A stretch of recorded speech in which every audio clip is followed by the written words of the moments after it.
Hi, it's Llewellyn Deyzel. Apologies for not being able to speak at the first ever Australian Nmo Conference 2018 in Melbourne yesterday.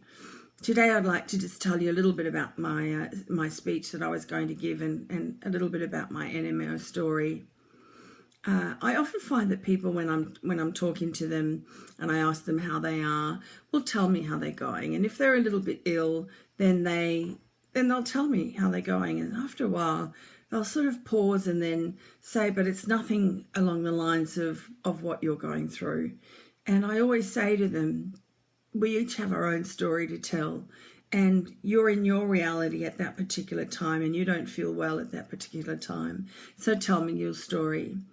And today I'm going to share a little bit about my story and my relationship with Nmo, because if I was to speak about everything, I would be here for a couple of days. It started when I was still walking, age 39, in 2004. And I woke up one morning with an itchy spot on the back of my neck. I scratched it a couple of times, a couple of days, it was okay. Scratched it a bit more, felt okay. And then I scratched it again and had this blinding sort of pain shoot down my neck and down the back of my back. So much so, it was so painful, so much so that it really, I almost fainted. And this continued for about a week or so, I think it was. And then it cleared up. Over the next year, there were so many other things that went on, but I won't talk about that. A year later, I woke up one morning and had a numb big toe. Thought, it's just needing 3940, needing a tune-up, and booked in for the chiropractor. Within 2 weeks, I had severe spasming in one leg, and that was from my little toes all the way up to my bottom.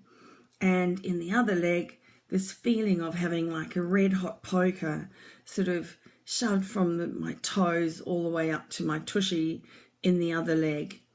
This happened every 4 minutes, 24 hours a day, and 7 days a week for at least 9 months. I had all these weird things going on all over the next few years. Like I had hiccups and vomiting that lasted for a month. The vomiting had actually been going on since my sort of 19, 20-year-old time. And no one could tell me anything about what that was about.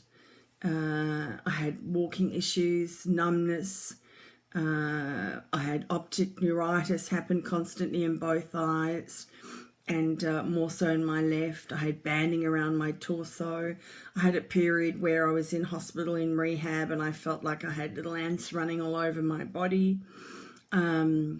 I remember walking through the office one day and one of my staff members came up to me and whispered in my ear that my top had crept all the way up just to below my bra. My stomach was showing. I wanted the ground to suck me up, but at the same time I just giggled and popped it away. I couldn't feel my stomach.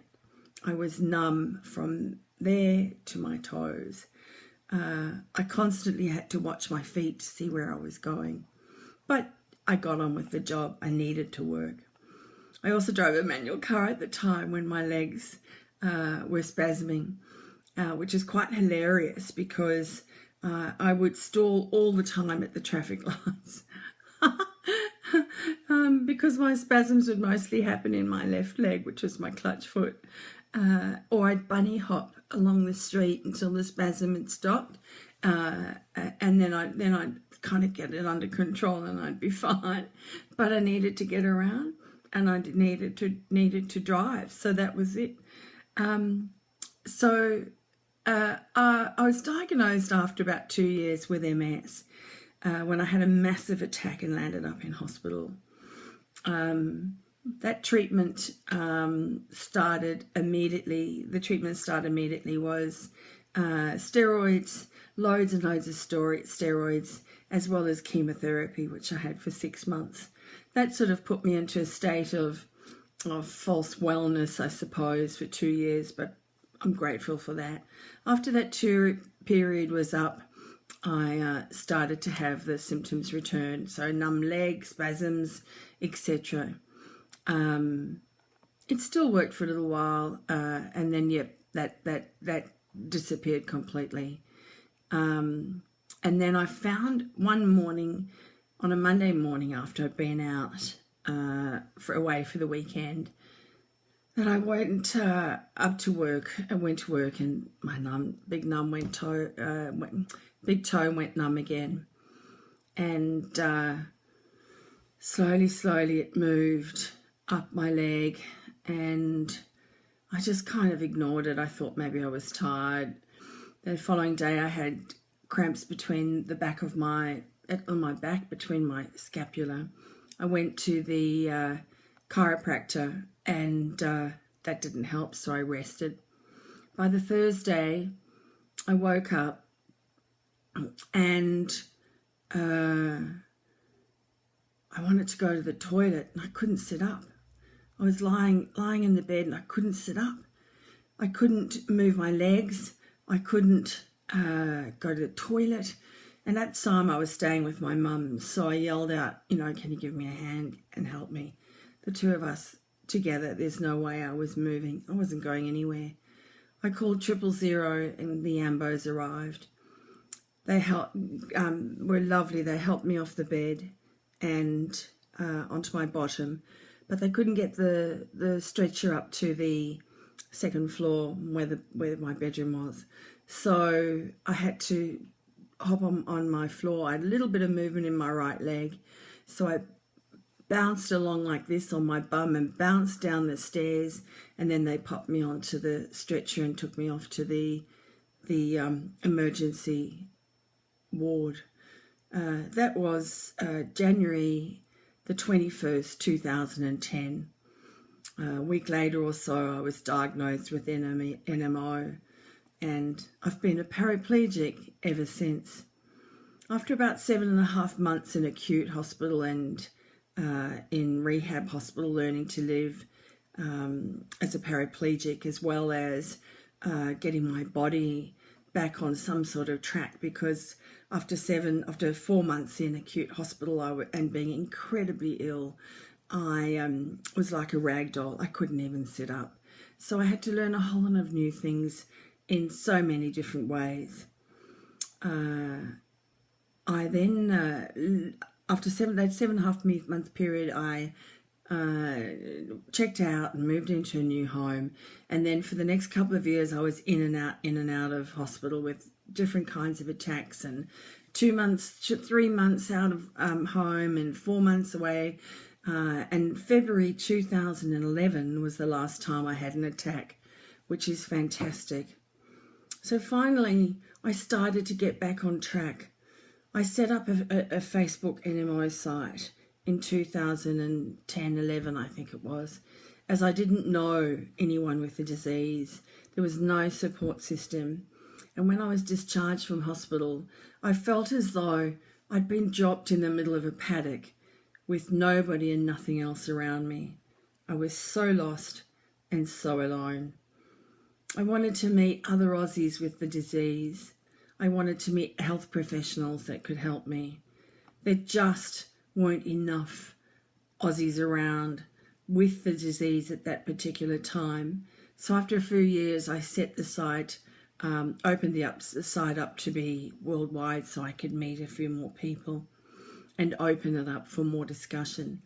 Now I'm so excited that we have both groups, and it's fantastic. I love it.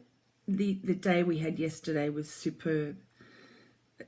I started to gain confidence as it's a whole different world to live in a wheelchair. And to give you an idea, I now spend a lot of my time looking at bottoms. In my 20s, I would probably have loved that, but it's a completely different world. It's not only what you see, but it's also how you experience things. So it's very, very strange. So anyway, I not only started to learn and how to live in the wheelchair, but I also felt very inspired again, as I'd lost almost everything: my dreams, my career, my future, my friends, a whole bunch of people who really couldn't cope with seeing me the way I was. now compared to the way they'd seen me before. I had taken up photography because I'd always wanted to do it. So I did it. I wanted to do a regular blog on Nmo or something along those lines, and living with Nmo. And not only did I land up I had no idea how to set up a blog, mind you. Not only did I do that, but I landed up building a website without any IT experience. I was on the train one day and noticed that people were in wheelchairs alone. After chatting to them for a while, I learned that they were just in the city to do something as they were alone. So I set up a wheelchair and disability social group that I ran for about 5 years. I now travel everywhere on public transport, buses, trains. I go to the zoo, art galleries, concerts, you name it. I even recently went on a cruise to New Zealand. I try to find ways to make things happen, as well as to see the funny side of things, as I just think it's an easier way to cope. For me, that is, rather than crying. There's no harm in crying, but for me, I like to have a good old laugh. It's most definitely my visual and warped sense of humour. Not to say that I don't feel as though I'm climbing Mount Everest every day, because I can promise you and assure you that I really do. With all the spasms, the nerve pains, the leg stiffness, all the things that I go through, legally blind in this eye, my hands feel like sandpaper, everything. There's so much stuff going on. I have bad days, I do. However, I always try to find a solution and make my journey work as best I can for me. I really believe that as lousy as this disease is, and the challenges it's thrown at me every day, it's actually enabled to me to be the person I really am.